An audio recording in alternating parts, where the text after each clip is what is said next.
প্রিয় দেশবাসী, বাংলাদেশের জনগণ 2024 জুলাই গণঅভ্যুত্থানের মাধ্যমে বাংলাদেশ থেকে ফ্যাসিবাদী জননীকে বাংলাদেশের তরুণ প্রজন্ম হটিয়েছে।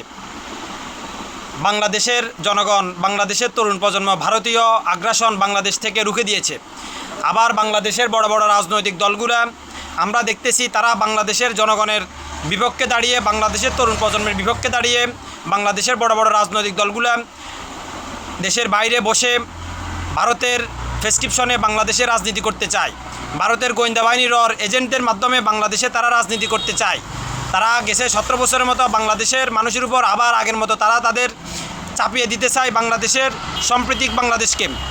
আমরা বাংলাদেশের জনগণ, যেসব বড় বড় রাজনৈতিক দল আজকে ছোট ছোট ছেলে মেয়েদের কারণে তারা স্বাধীনভাবে রাজনীতি করতে পারতেছে, তারা স্বাধীনভাবে বিদেশে চিকিৎসা নিতে পারতেছে, তারা স্বাধীনভাবে বাংলার মাটিতে রাজনীতি করতে পারতেছে, তাদের মামলা মোকদ্দমা সমস্ত কিছু যেসব ছাত্র নেতাদের কারণে তারা পেয়েছে, আজকে তারা এসব ফ্যাসিবাদীদের সাথে তারা আজকে আঘাত করতেছে।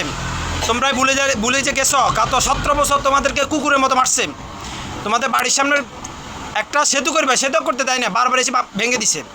তাই বাংলাদেশের তরুণ প্রজন্ম মনে করে যেসব বাংলাদেশের বড় বড় রাজনৈতিক দল ফ্যাসিবাদীদেরকে পুনর্বাসনের বাংলাদেশের চেষ্টা করবে, বাংলাদেশের তরুণ প্রজন্ম 5ই আগস্টের মতো তাদেরকে বাংলার মাটিতে জুতা মারি বাংলার মাটি থেকে তাদেরকে বাংলাদেশের জনগণ পার করবে। বাংলাদেশে কোনো দেশের আগ্রাসন চলবে না, দালালি না, রাজপথ কোনো রাষ্ট্রের দালালি বাংলার মাটিতে চলবে না। এই বাংলাদেশে আগামীতে যে এই দলই ক্ষমতায় আসুক, যে দল রাজনীতি করবে, বাংলাদেশের মানুষকে নিয়ে রাজনীতি করতে হবে, বাংলাদেশকে নিয়ে রাজনীতি করতে হবে। কোনো রাষ্ট্রের দালালি করে আমার সোনার বাংলায় আর কোনো দল রাজনীতি করতে পারবে না। কালকে ফ্যাসিবাদী দোসর আব্দুল হামিদ সে রাষ্ট্রপতি ছিল, সে রাষ্ট্রপতি থাকা সত্ত্বে বাংলাদেশে 2টা ইলেকশন, দোনোটা ইলেকশন একদলীয় রাতের নির্বাচন হয়েছে। তখন সে কলা চুষে বসে বাংলাদেশের অন্তর্বর্তীকালীন সরকারের ম্যান্ডেট হচ্ছে জুলাই অভ্যুত্থান। বাংলাদেশের অন্তর্বর্তীকালীন সরকার ডক্টর ইউনূসের ম্যান্ডেট জুলাই অভ্যুত্থান। সে যদি দেশ চালাতে চায়, সে জুলাই গণঅভ্যুত্থানের চেতনাকে ধারণ করে সে দেশ চালাতে হবে। তার কোনো উপদেষ্টা, তার ফ্যাসিবাদী দোসর চুপ্পু ফোন দিয়ে এয়ারপোর্টের পুলিশ, ইমিগ্রেশন পুলিশকে ফোন দিয়ে বলছে আব্দুল হামিদকে ছেড়ে দাও।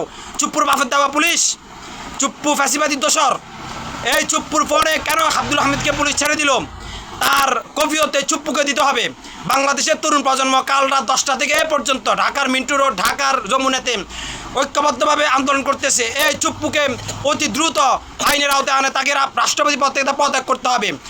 এই অন্তর্বর্তীকালীন সরকারের যত উপদেষ্টা আছে, উপদেষ্টার মধ্যে যেসব উপদেষ্টারা বাংলাদেশের জনগণের বিরুদ্ধে কাজ করতেছে, ফ্যাসিবাদী দোসরদেরকে পুনর্জীবিত করতে চাইতেছে, তাদেরকে বাংলার জনগণ তাদের নুনু কেটে দেবে ইনশাআল্লাহ। এটা বাংলাদেশের তরুণ প্রজন্মর আশা আকাঙ্ক্ষা। আগামীর বাংলাদেশের তরুণ প্রজন্ম করবে, কোনো রাষ্ট্রের দালালি এই সোনার বাংলাদেশে চলবে না। ভারতীয় আগ্রাসন বাংলাদেশের জনগণ ঐক্যবদ্ধভাবে রুখে দেবে ইনশাআল্লাহ।